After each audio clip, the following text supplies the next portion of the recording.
It's 2:47 a.m., and you're scrolling through your phone surrounded by 8 billion people on this planet, yet feeling like you're the only person alive in a silent universe.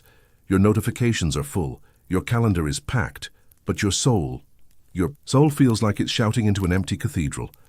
Tonight we're diving into dangerous territory, the loneliness that lives beneath your carefully curated social media presence, the isolation that persists even when you're surrounded by people who claim to care about you, and the spiritual homelessness that no amount of Netflix or retail therapy can cure. Here's what Carl Jung understood that your therapist probably didn't mention. Loneliness isn't the absence of people. It's the absence of recognition. It's not about having nobody to text at 3 a.m. It's about having nobody who understands the language your soul speaks when it's tired of pretending. Everything is fine. You know what's fascinating. You can be in a room full of people laughing at your jokes, sharing your posts, even saying they love you, and still feel like you're watching your life through bulletproof glass. That's not antisocial behavior. That's your nervous system detecting authenticity, like a smoke detector sensing fire.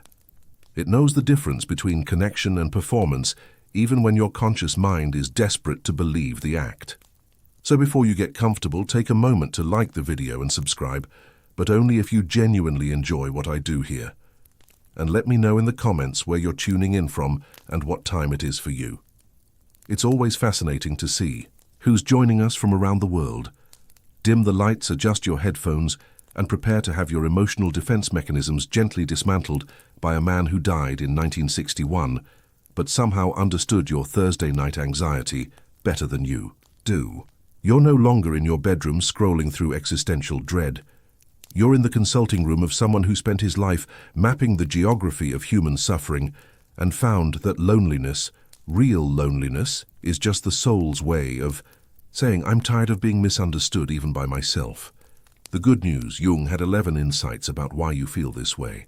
The challenging news, they're going to make you question every relationship you've ever settled for and every version of yourself you've performed to avoid being alone. This video is for those of you who are exhausted from carrying ancient wounds disguised as strength, who are tired of being everyone's emotional support system while your own foundation crumbles in private, and who suspect that your loneliness isn't a personal failing, but a symptom of something much deeper, something that began long before you were born and will continue long after you learn to heal it. Carl Jung once observed that the most terrifying thing about modern life isn't death or failure. It's the possibility of living an entire existence without ever being truly seen. Not seen as you perform, not seen as you achieve, not seen as you please or accommodate or shrink yourself to fit into spaces that were never designed for your soul's actual dimensions, but seen as you are in the moments when you forget to be anything at all. You've felt this, haven't you? The hollow echo that follows even your most successful social interactions. You leave parties feeling more isolated than when you arrived. You end phone calls with friends feeling like you just performed a one-person show for an audience that wasn't really listening. You scroll through hundreds of contacts in your phone and realize you don't have anyone you could call to share the thing that's actually weighing on your heart at 3 a.m. This isn't because you're defective or antisocial or too much for other people. This is because your nervous system has become exquisitely calibrated to detect the difference between genuine recognition and social transaction. When someone asks, "How are you?" your body knows whether they're prepared to hear anything other than fine. When someone says they care about you, every cell in your being evaluates whether that care comes with conditions, expectations, or the unspoken requirement that you remain digestible to their comfort zone. The dopamine hit from social media likes, the temporary relief of a text conversation, the brief warmth of being included in group plans. These aren't connections. They're social anesthesia. They numb the pain of disconnection without actually healing the wound that creates it. Your brain, desperate for the oxytocin that comes from genuine belonging, accepts these substitutes the way a starving person accepts candy for dinner. It provides momentary relief, but the deeper hunger remains. Jung understood that humans are meaning-making creatures, and meaning can only be created in relationship. Not just relationship with other people, but relationship with the parts of ourselves we've learned to hide to maintain our social acceptability. The loneliness you feel isn't just about lacking companions. It's about having companionship with everyone, Accept the person you actually are beneath the personas you wear to navigate the world. Think about it this way. You've become so skilled at being what others need that you've forgotten how to be what you need. You know how to comfort friends, but struggle to comfort yourself. You know how to read other people's emotional states, but have lost touch with your own. You know how to show up for everyone else's crises, but disappear when your own soul is screaming for attention. The cruel irony is that the more you perform connection, the more isolated you become. Every time you laugh at jokes that aren't funny, to avoid awkwardness every time you agree with opinions that contradict your values to maintain peace, every time you minimize your own needs to accommodate someone else's comfort, you drift further from the possibility of being known. And being known, truly completely without the requirement to be anything other than what you are, is the only antidote to existential loneliness. There's a particular kind of loneliness that Jung identified as spiritual homelessness, the feeling of being psychologically adrift in a world that seems to operate on frequencies you can't quite tune into. This isn't the loneliness of Saturday nights without plans or holidays without invitations. This is the loneliness of feeling like you're speaking a different language, even when you're using the same words as everyone else. You've experienced this probably more than you'd like to admit. You're in conversations where people are discussing their problems, and you find yourself thinking, if only they knew how good they have it to worry about such small things. Not because you're judging them, but because your internal reference point for suffering is so much deeper than what they're describing that you feel like you're from a different planet entirely. This is what Jung called the loneliness of depth. When you've done the work, the therapy, the self-reflection, the dark nights of the soul, where you've faced parts of yourself that most people spend their entire lives avoiding, you find yourself in a strange position. You can see patterns that others can't see. You can feel undercurrents that others don't notice. You can sense the emotional weather of a room before anyone else acknowledges that a storm is coming. But this expanded awareness comes with a cost. You become like a person who can see color in a world of people who insist that everything is black and white. You try to describe the subtle shades, the complex hues, the way different colors blend and shift depending on the light, and people look at you like you're either crazy or pretentious. So you learn to keep your observations to yourself, which means you learn to keep essential parts of yourself isolated from the world. The silence that follows this realization isn't peaceful. It's suffocating. You find yourself surrounded by people who care about you, but who can't access the frequency where your actual thoughts and feelings live. They love you, but they love a simplified version of you, a version that doesn't include the depth of your questions, the complexity of your emotions, or the intensity of your observations about life. Jung observed that this kind of spiritual loneliness often emerges after significant life experiences, trauma, loss, profound disappointment, or even profound joy that others can't relate to. These experiences act like emotional earthquakes shifting your internal landscape so dramatically that you find yourself living in terrain that others have never visited. You try to build bridges back to the common ground you used to share with others, but the distance feels insurmountable. What makes this particularly painful is that the loneliness itself becomes another thing you can't share.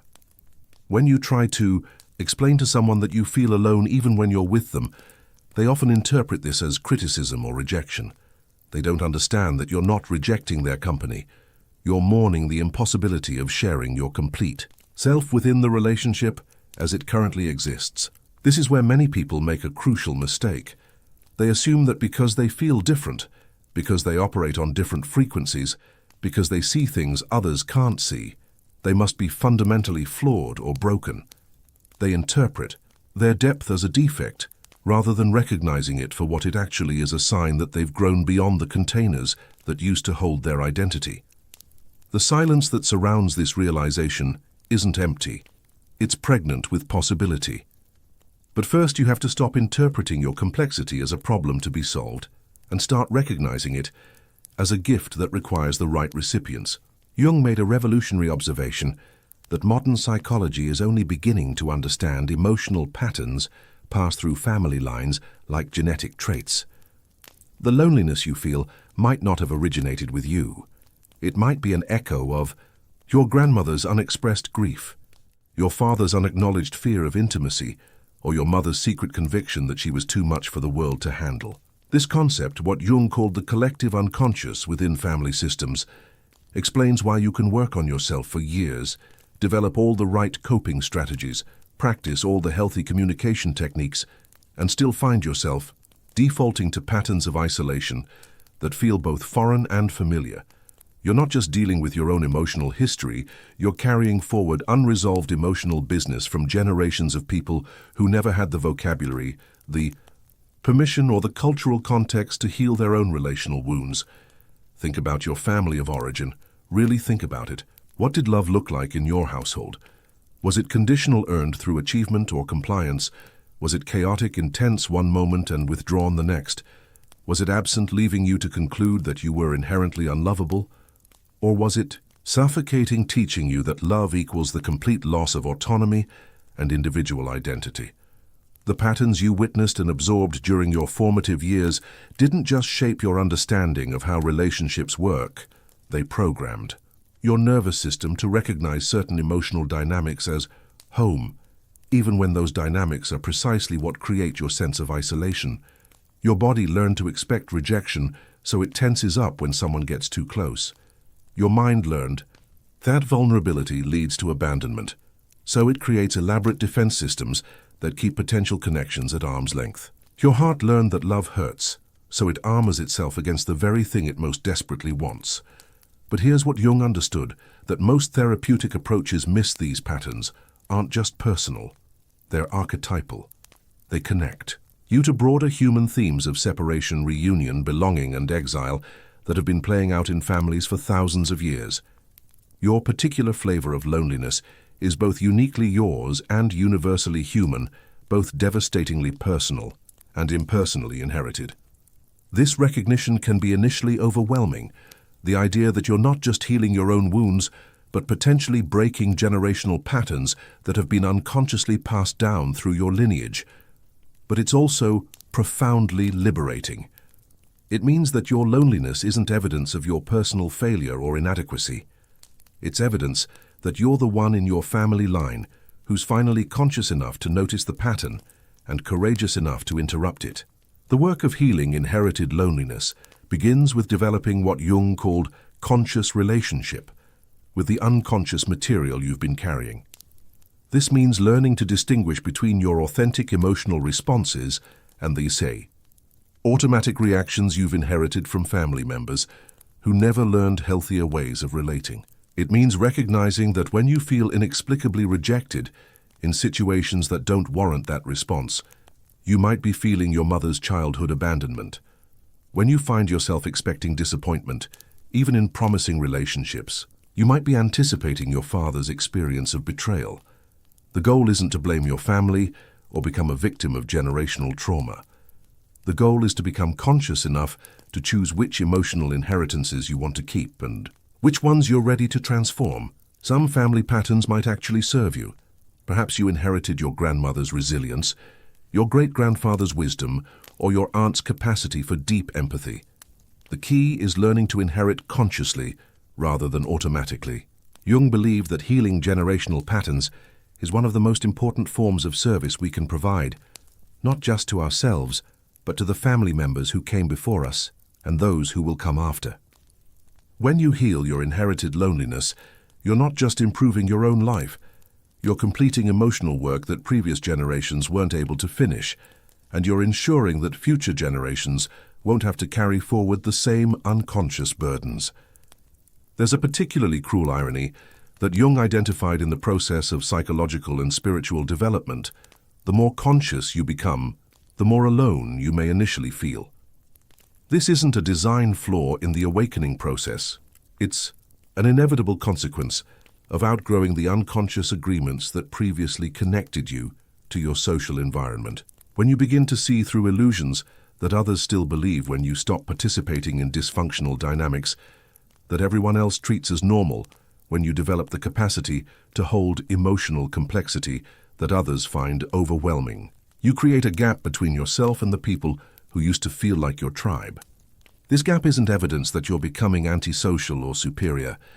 It's evidence that you're becoming more authentically yourself, which temporarily makes you less compatible with environments that require you to be less than who you actually are. Jung called this phase of development the dark night of the soul, and he recognized that it's often accompanied by profound loneliness because the person you're growing into doesn't yet have a community of people who can recognize and appreciate your new level of consciousness. You're too awake to pretend that surface-level conversations satisfy you, but you haven't yet found the people who can engage with you at the depth you now require. This creates what feels like emotional exile. Friends who used to understand you now seem to speak a different language. Family members who used to feel close now feel like strangers. Colleagues who used to share your interests now seem to be living in a completely different reality. The activities that used to bring you joy now feel hollow. The achievements that used to motivate you now seem meaningless. Even your own identity feels unfamiliar because you're no longer the person you used to be, but you're not yet fully comfortable with who you're becoming. The temptation during this phase is to retreat back into unconsciousness, to numb yourself back down to the level where you can reconnect with your previous social environment. Some people do this.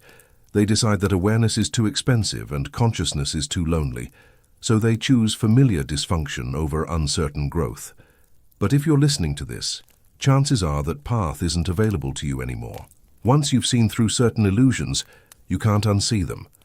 Once you've experienced deeper levels of authenticity, you can't pretend that superficial connection satisfies you. What Jung understood is that this loneliness is temporary, but only if you resist the urge to compromise your growth to regain your previous connections. The work during this phase is to develop what he called the capacity to be alone without being lonely, the ability to find companionship with your own developing consciousness while you wait for external connections that can match your internal evolution. This doesn't mean becoming a hermit or deciding that all other people are unconscious and therefore not worth your time. It means learning to hold space for your own complexity while remaining open to the possibility that others are on their own journeys of awakening, even if their path looks different from yours. It means developing patience with the timing of soul connections, recognizing that the people who can truly see and appreciate who you're becoming may not show up until you fully become that person. The loneliness of awakening is actually a form of labor pain, the discomfort that precedes the birth of your authentic self. Jung observed that people who successfully navigate this phase don't try to escape the loneliness, they learn to inhabit it consciously, using the solitude as an opportunity to develop the internal resources they'll need to eventually form connections, based on truth rather than convenience. During this phase, your relationship with yourself becomes the foundation for all future relationships with others. If you can learn to appreciate your own complexity, others will be more likely to appreciate it too. If you can learn to comfort yourself during difficult emotions, you'll be less likely to seek relationships that exist primarily to help you avoid those emotions. If you can learn to enjoy your own company, you'll be less likely to settle for companions who diminish rather than enhance your experience of being alive. The paradox resolves when you realize that the loneliness of awakening is actually preparation for the kind of connection that makes all previous relationships seem like rehearsals. But first, you have to be willing to sit in the discomfort of not yet having found your true tribe, while refusing to rejoin tribes that no longer fit who you've become. Jung identified a particular defense mechanism that creates profound loneliness, while masquerading as emotional strength, the fortress of self-sufficiency. This is the psychological armor that develops when you've been hurt so many times by people you trusted that you unconsciously decide it's safer to need nothing from anyone than to risk being disappointed, abandoned, or betrayed again. On the surface, this looks like health. You're independent, capable, resilient. You don't burden others with your problems. You don't wait for rescue. You don't collapse when relationships end or friendships fade. You've built a life that functions beautifully without requiring anyone else to be reliable, emotionally available, or consistently present. People admire your strength, your self-reliance, your apparent immunity to the kinds of relationship drama that consume others. But beneath this impressive facade of independence lies a profound loneliness that you've learned to carry so skillfully that you barely notice it anymore. You've become so good at not needing anyone that you've forgotten how to let anyone matter. enough to hurt you. You've built walls so high and thick that even you can't remember what it feels like to be genuinely vulnerable with another human being. Jung understood that this fortress of self-sufficiency often develops as a response to early experiences of emotional inconsistency or abandonment. Perhaps you had parents who were physically present but emotionally unavailable. Maybe you had caregivers whose love came with so many conditions that you learned it was easier to not need their love at all. Or perhaps you experienced betrayal or abandonment at crucial developmental moments that taught your nervous system to interpret emotional dependence as dangerous. The child in you made a perfectly logical decision. If needing others leads to pain, the solution is to not need others. If depending on people results in disappointment, the answer is to depend only on yourself. If opening your heart creates opportunities for it to be broken, the safest strategy is to keep it closed, protected, and under your complete control. But what served you as a child now imprisons you as an adult. The same psychological walls that once protected you from harm now prevent you from experiencing the connection you crave. You've become so skilled at emotional self-sufficiency that you've accidentally made yourself emotionally unreachable to others, even when part of you desperately wants to be reached. This creates a particularly painful form of loneliness because it's self-imposed. You're not alone because others reject you. You're alone because you've rejected the possibility of truly needing others. You're not isolated because you're unlovable. You're isolated because you've made yourself unloved by refusing to allow anyone close enough to love you completely. The people in your life may care about you, but they relate to the version of you that seems to have everything handled, that never asks for help, that appears to be above the messy vulnerabilities that characterize most human relationships. They don't get to know the part of you that feels uncertain, scared, or overwhelmed, because you've trained yourself to process those experiences privately to solve your own problems before anyone else even knows you're struggling. Jung observed that breaking down the fortress of self-sufficiency requires what he called conscious vulnerability, the deliberate choice to let others matter, even though it means they can hurt you. This isn't about becoming needy or dependent. It's about recognizing that interdependence is a natural human condition, and that your attempt to transcend it has actually cut you off from one of the primary sources of meaning and joy in life. The process of dismantling these walls is terrifying because it means feeling all the feelings you've spent years learning to avoid. It means acknowledging how much you actually do need connection, support, and care from others. It means admitting that your independence, while impressive, has cost you the very thing you were trying to protect: your capacity to love and be loved fully. But Jung also recognized that people who successfully make this transition often develop the deepest, most authentic relationships because they bring to those connections a level of consciousness and intention that people who never built walls don't possess.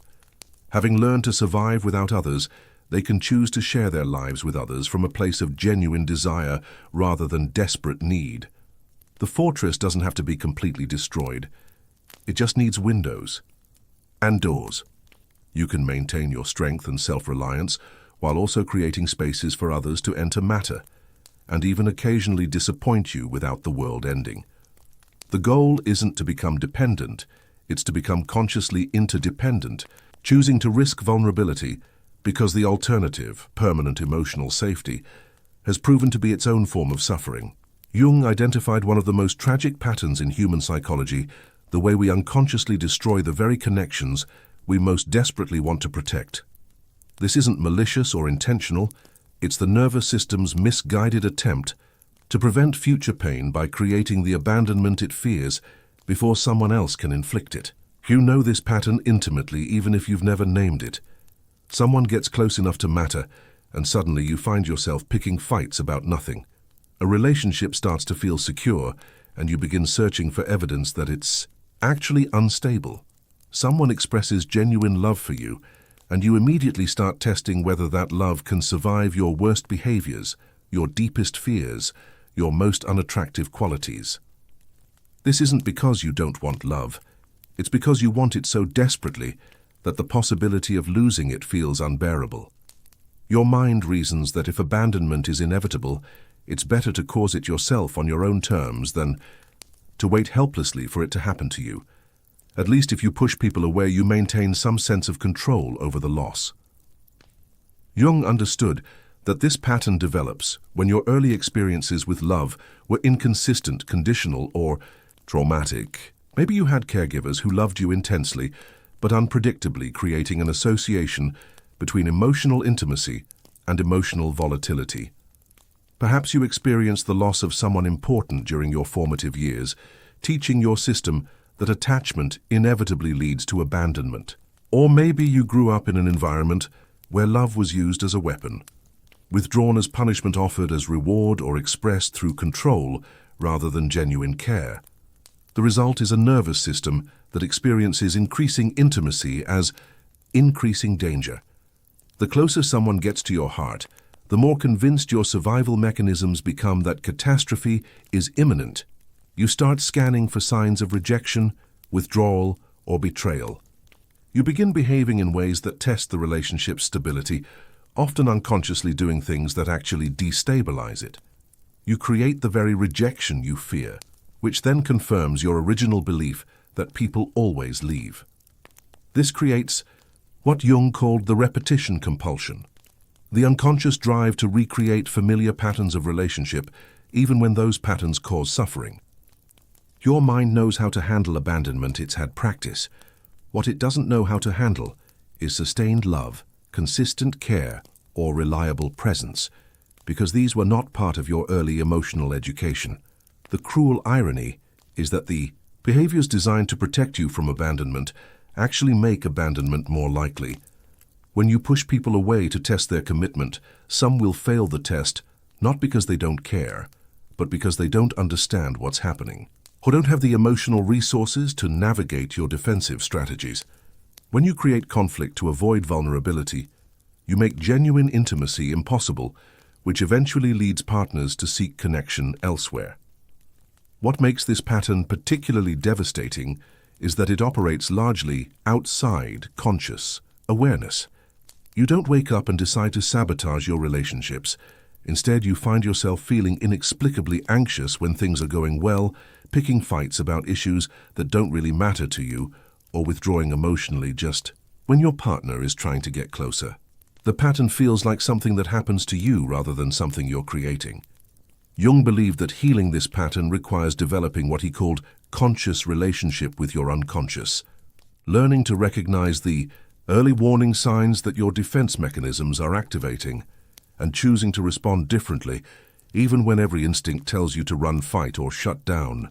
This work is particularly challenging because it requires staying present for the exact emotions that your entire psychological system has been designed to avoid: the terror of being truly seen, the vulnerability of being genuinely needed, the risk of loving someone more than you can control.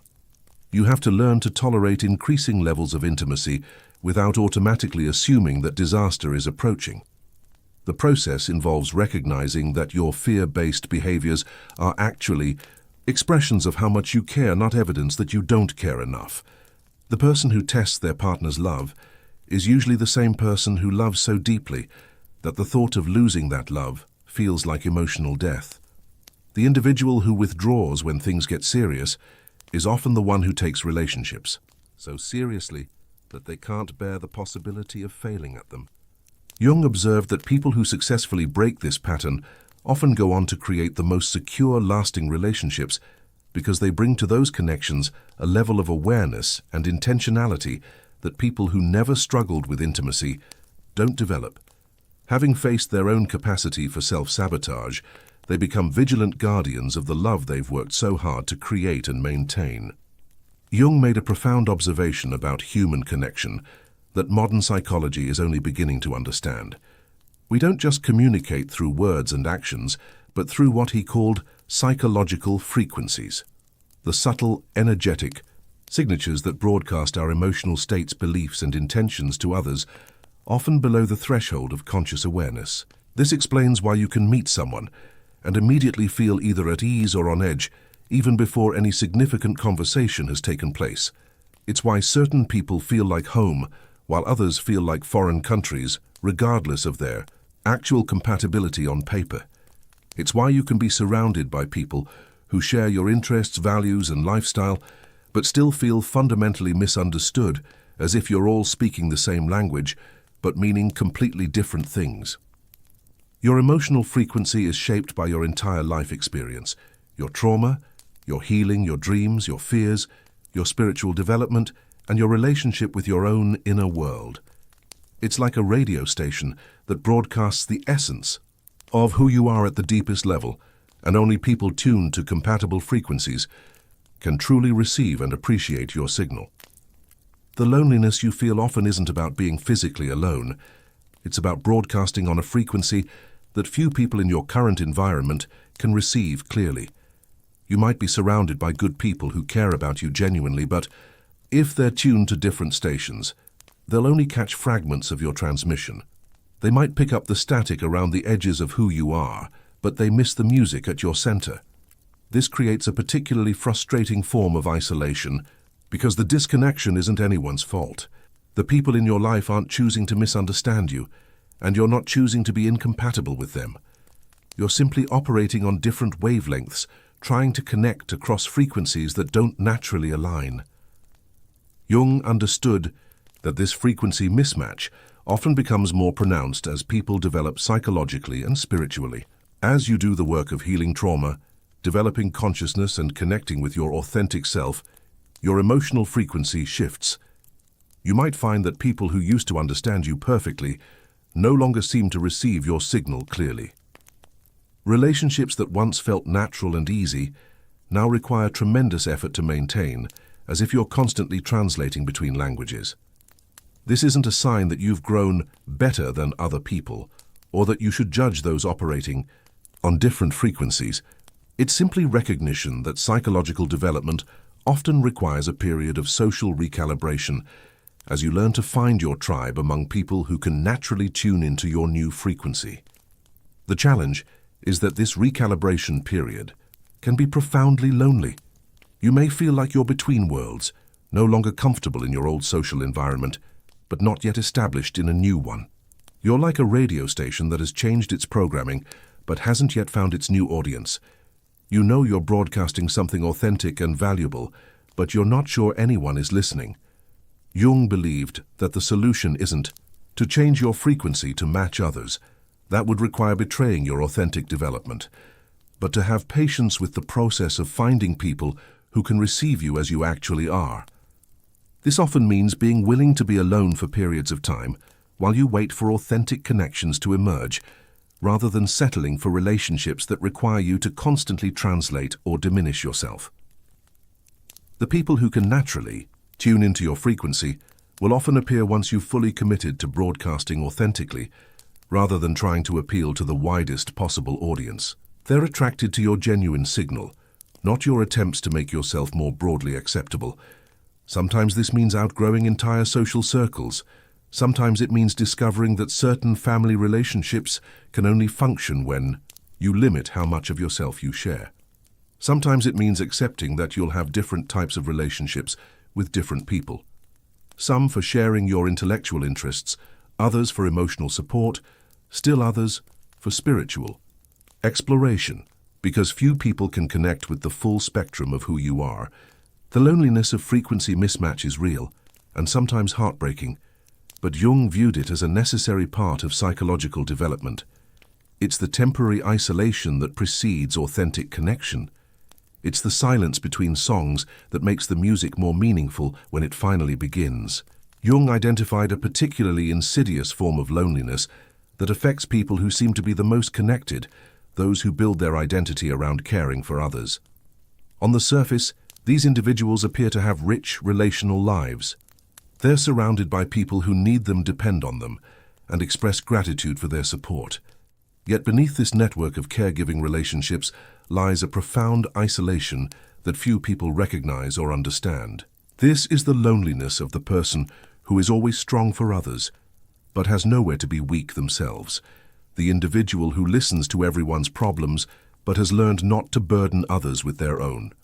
The one who shows up for every crisis, celebration, and ordinary Tuesday, but wonders if anyone would notice if they simply disappeared. Jung understood that this pattern often develops as a survival strategy in childhood, Perhaps you grew up in a household where your emotional needs were secondary to someone else's, a parent's addiction, mental illness, or emotional volatility. Maybe you learned that the way to earn love and attention was by being helpful, accommodating, and emotionally self-sufficient. Or perhaps you discovered that taking care of others was the only way to feel needed and valuable in relationships. The child who becomes the family caretaker learns a powerful but ultimately limiting lesson. Your worth comes not from who you are, but from what you can do for others. This creates an adult who approaches relationships through the lens of service, rather than mutuality. You become skilled at reading others' emotional states, anticipating their needs, and providing support. But you lose the ability to recognize, express, or ask for support for your own emotional needs. This creates a particular form of relationship that looks intimate but isn't actually reciprocal. Others come to you with their problems, fears, and dreams, but you don't share yours with them. They experience emotional relief and support in your presence, but you rarely experience the same relief and support in theirs. They see you as strong, wise, and capable, but they don't see the parts of you that feel uncertain, overwhelmed, or in need of comfort. The loneliness that results from this dynamic is especially painful because it's surrounded by what appears to be connection. You're not physically alone.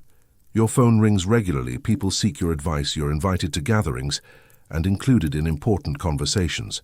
But you're emotionally alone because none of these relationships include space for your complete humanity. Jung called this the helper's curse, the way that being needed can become a substitute for being loved, and how providing care can become a way of avoiding the vulnerability required to receive care. You stay busy helping others, partly because it gives your life meaning and purpose, but also because it protects you from having to face your own need for support, understanding, and emotional nourishment.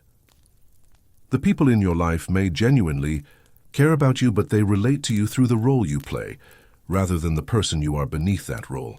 They love your strength, your wisdom, your ability to make them feel better, but they've never been invited to love your weakness, your confusion, or your need for someone to make you feel better. You've trained them to see you as the solution to problems rather than someone who also has problems that need solutions. Breaking this pattern requires what Jung called conscious selfishness, the deliberate choice to prioritize your own emotional needs, even when it means disappointing others or disrupting established relationship dynamics. This doesn't mean becoming cruel or abandoning people who depend on you, but it does mean creating boundaries around your time, energy, and emotional availability.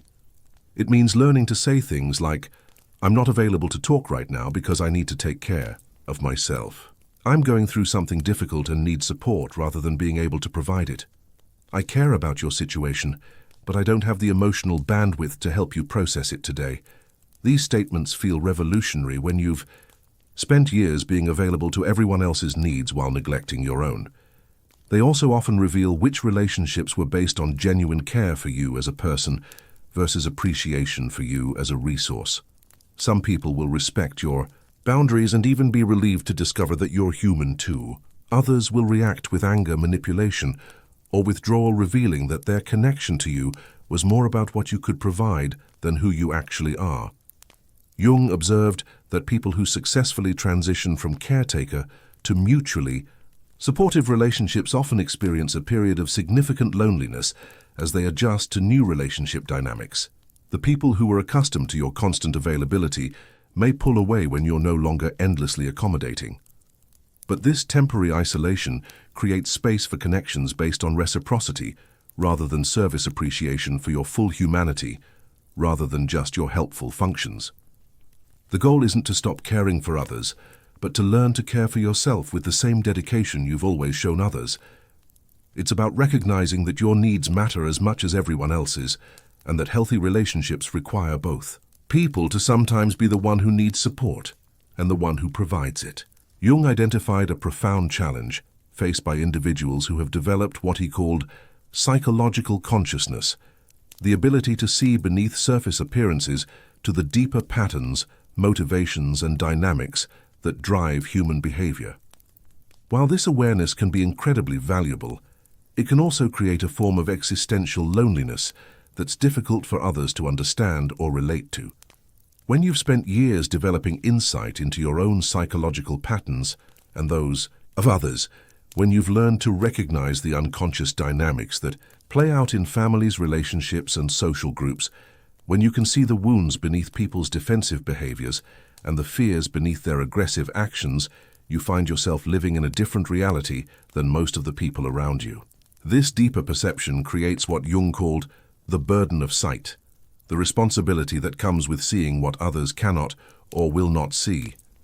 You watch people repeat destructive patterns and feel the frustration of knowing exactly what's happening but being unable to intervene effectively.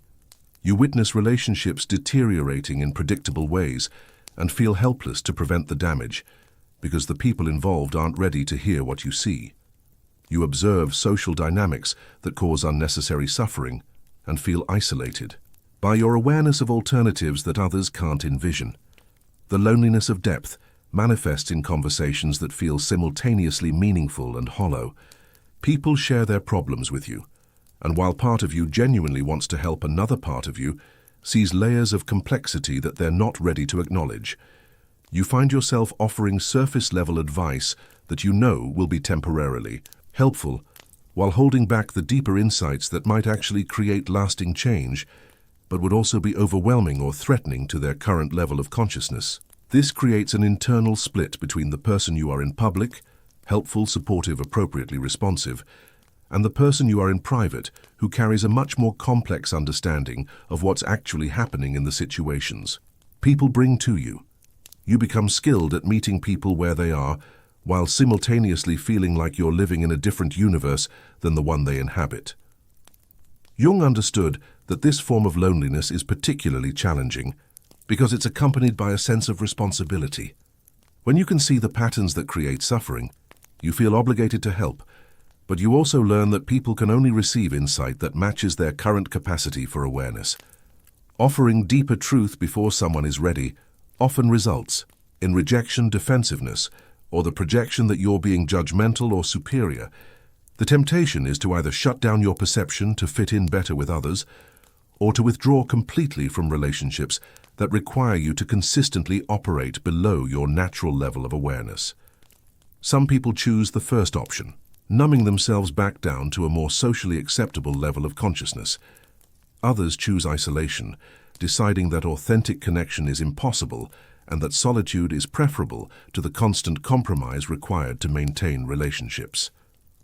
But Jung proposed a third option, learning to hold your depth while developing compassion for others' current limitations, including your own. This involves recognizing that consciousness is not a competition, and that your ability to see certain patterns doesn't make you better than those who can't see them yet. It means understanding that everyone is exactly where they need to be in their psychological development, even when their current position causes them and others unnecessary pain.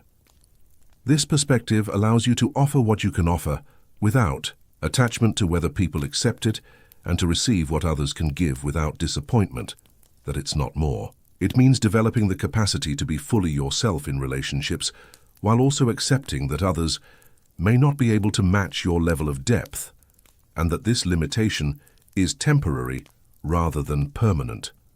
The loneliness of depth begins to transform when you stop seeing your awareness as a burden and start recognizing it as a gift that comes with specific responsibilities.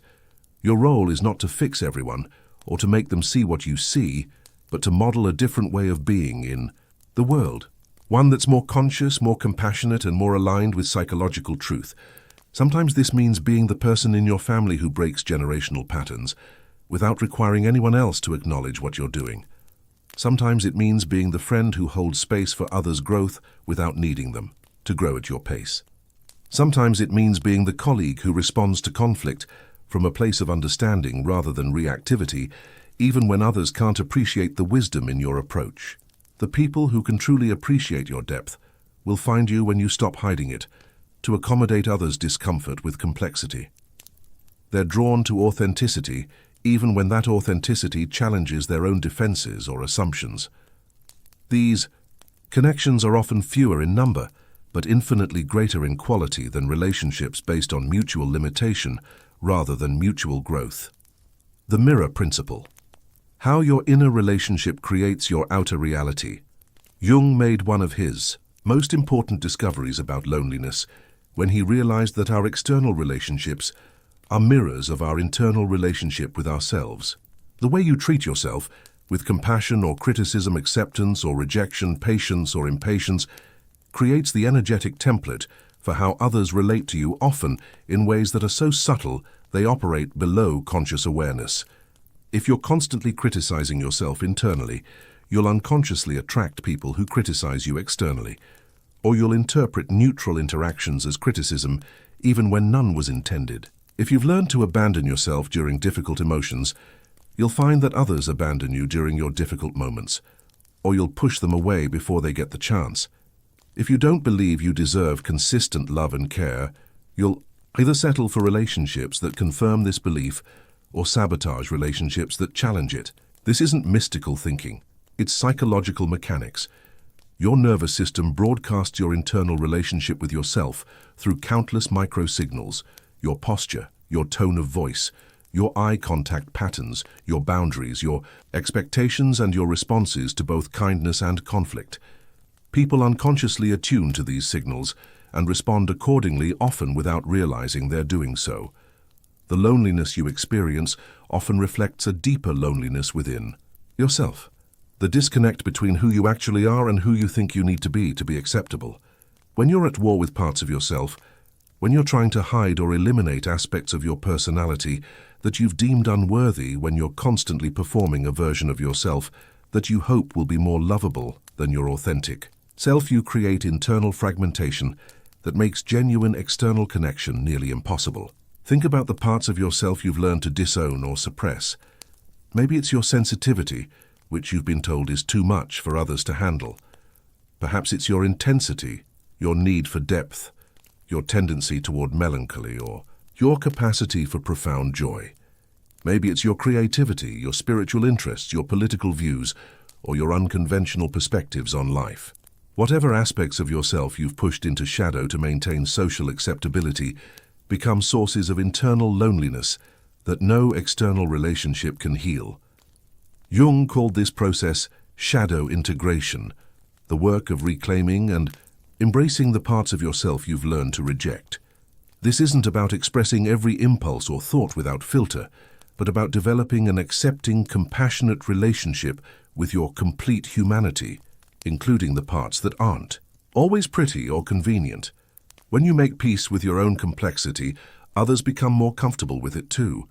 When you stop apologizing for your depth, sensitivity, or intensity, people stop treating these qualities as problems to be fixed. When you embrace your need for solitude, others stop interpreting your alone time as rejection.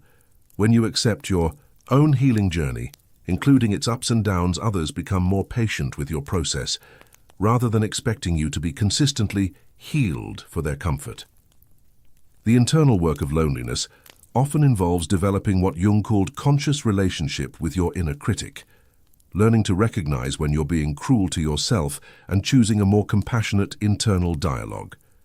This isn't about positive thinking or affirmations, but about treating yourself with the same kindness you would offer a good friend going through a difficult time. It means noticing when you're comparing yourself to others and choosing to focus on your own growth instead. It involves recognizing when you're rejecting parts of yourself to fit in and choosing authenticity over acceptance. It requires developing tolerance for your own imperfections, mistakes, and human limitations, rather than demanding that you be perfect to be worthy of love. As your internal relationship becomes more loving and accepting, your external relationships begin to shift as well. You attract people who appreciate your authenticity because you're no longer hiding it. You maintain boundaries more easily because you're no longer desperate for approval. You handle conflict more skillfully because you're not interpreting every disagreement as evidence of your inadequacy. The loneliness that seemed to be about others' inability to understand you reveals itself to be at least partially about your own inability to accept yourself completely. This recognition is both humbling and empowering. Humbling because it means taking responsibility for your role in creating isolation. Empowering because it means you have more control over changing the pattern than you previously realized. Jung observed that people who successfully heal their loneliness through internal work often become magnets for authentic connection because they emit the frequency of self-acceptance, which gives others permission to be authentic as well. They stop trying to be everything to everyone and start being something real to the people who can appreciate reality.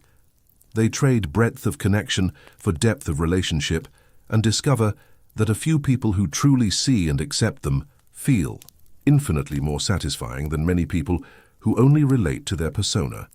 The quantum field of belonging, when energy becomes connection. Jung was ahead of his time in recognizing that human connection operates on multiple levels simultaneously: emotional, psychological, and what he called energetic. Modern neuroscience and quantum physics are beginning to validate what Jung intuited, that humans emit electromagnetic fields through their hearts and brains, and that these fields interact with each other in ways that influence our sense of connection, or disconnection, often below the threshold of conscious awareness. This explains why you can feel emotionally drained after spending time with certain people, even when the interaction seemed pleasant on the surface. It's why some individuals feel like emotional vampires, while others feel like sources of healing energy. It's why you can be in a crowded room and feel either energized by the collective presence or overwhelmed by competing emotional frequencies. Your energetic signature is shaped by your emotional state, your beliefs about yourself and relationships, your unhealed trauma, and your level of internal coherence. When you're anxious, that anxiety creates a particular electromagnetic pattern that others unconsciously detect and may respond to with their own anxiety or by withdrawing to protect themselves.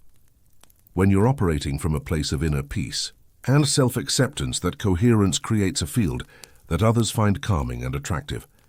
The loneliness you experience often correlates with incoherence in your personal energy field. The electromagnetic chaos that results from internal conflict, unresolved emotional patterns, or disconnection from your authentic self. When your thoughts, emotions, and actions are misaligned, when you're saying one thing, but feeling another when you're trying to be someone you're not, you emit mixed signals that confuse others and make genuine connection difficult. This is why working on yourself, healing trauma, developing emotional regulation, aligning your life with your values, practicing authenticity, doesn't just improve your internal experience, it literally changes the energy you emit, and therefore, the quality of connections you attract. People who have done significant inner work often report that their social lives transform without them actively trying to meet new people or change their relationship patterns. Jung understood that loneliness is often the soul's way of protecting you from connections that would drain your energy or reinforce unhealthy patterns. Sometimes isolation serves the crucial function of allowing your energy field to recalibrate, healing from the electromagnetic pollution of dysfunctional relationships and toxic environments. The work of healing energetic loneliness involves learning to distinguish between solitude that serves your well-being and isolation that stems from fear or unworthiness. Healthy solitude feels restorative and expansive, like you're connecting with yourself and the larger universe. Unhealthy isolation feels contractive and depleting, like you're cutting yourself off from life force rather than replenishing it. Developing what Jung called energetic discernment means learning to notice how different people, places, and activities affect your energy field. Some relationships leave you feeling more alive, creative, and centered. Others leave you feeling confused, depleted, or off balance. Some environments support your natural frequency, while others create dissonance that requires constant energy to navigate. This doesn't mean avoiding all challenging people or situations, but it does mean becoming conscious of the energetic cost of your choices and ensuring that you have adequate resources to handle the relationships and environments you choose to engage with. It means learning to protect your energy field when necessary and to share it generously when appropriate. The goal isn't to become energetically selfish or to withdraw from all difficult interactions, but to develop enough sensitivity to your own energy patterns that you can make conscious choices about how and with whom you share your life force. This often means spending less time with people who consistently drain you and more time with those who enhance your natural vitality, even if this requires significant changes to your social life. Jung observed that people who learn to manage Their energy consciously often find that loneliness transforms from a chronic condition into an occasional experience that signals the need for energetic recalibration. They develop trust in their own electromagnetic signature and stop trying to force connections with people whose energy creates dissonance in their system. The paradox is that when you stop trying to connect with everyone and start focusing on maintaining coherence in your own energy field, you become attractive to people who operate on compatible frequencies. You discover that authentic connection isn't something you have to work for or earn, but something that happens naturally when you're being genuinely yourself and others are being genuinely themselves. The integration where loneliness becomes sacred solitude. Carl Jung's final and perhaps most profound insight about loneliness was that it's not ultimately a problem to be solved, but a gateway to be passed through. The suffering of disconnection serves a crucial psychological function. It forces you to develop a relationship with yourself that's so complete, so authentic, so nourishing, that external validation becomes a gift rather than a necessity. This doesn't mean that relationships become unimportant or that isolation is preferable to connection. Rather, it means that your capacity for genuine intimacy with others becomes proportional to your capacity for genuine intimacy with yourself. The loneliness that once felt like evidence of your inadequacy reveals itself as preparation for the kind of love that can only exist between whole people who choose each other rather than need each other. Jung called this process individuation, the lifelong journey of becoming who you actually are rather than who you think you should be or who others expect you to be. The loneliness you've experienced is often the space between who you've been performing as and who you're becoming authentically.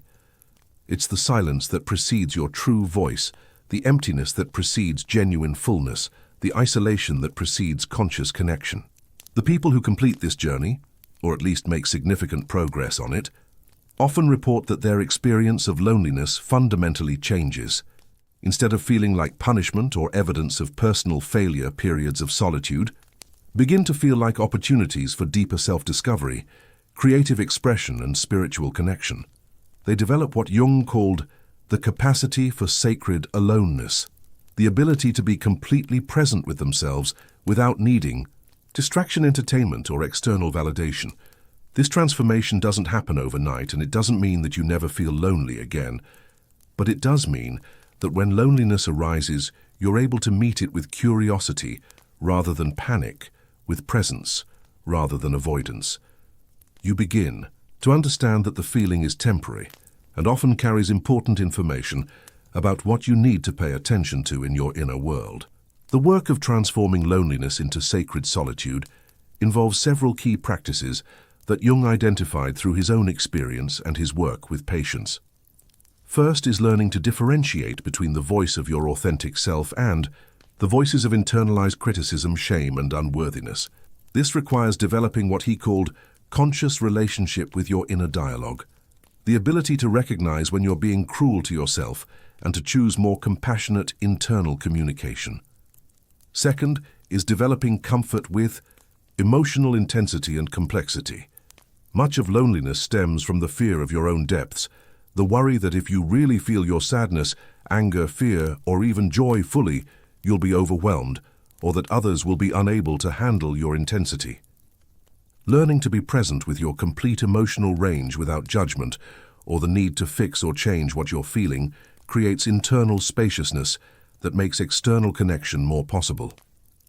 Third is cultivating what Jung called active imagination, the practice of engaging consciously with your inner world through creative expression, dream work, journaling, or other forms of dialogue with your unconscious.